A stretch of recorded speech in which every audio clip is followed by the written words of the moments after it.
Комплексот Македонско село ќе остане затворен, а владата дополнително ќе одлучи што ќе прави со овој проект, за којот буџетот изминатите години беа потрошени 6,5 милиони евра.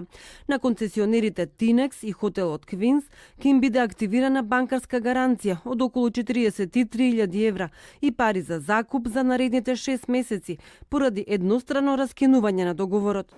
Службата за општи заеднички работи на владата на Република Македонија на следната седница на владата ќе достави информација за целокупната постапка која произлегува од новонастанатата ситуација. Понатаму, владата на Република Македонија ќе донесе одлука за натамошно постапување. Директорот на владината служба за општи и заеднички работи вели дека концесионерот го раскинува договорот поради работење со загуба. За поврат на вложените средства од оваа прескапа инвестиција на претходната власт би биле потребни повеќе од 150 години. Одлуката за овој неодржив проект ја има донесено владата на Република Македонија и истата е подпишана од поранешниот премиер Никола Груевски. Не сакам да навлегувам во тоа што би можело да се изгради или направи за интересите на граѓаните со овие 6,5 милиони евра.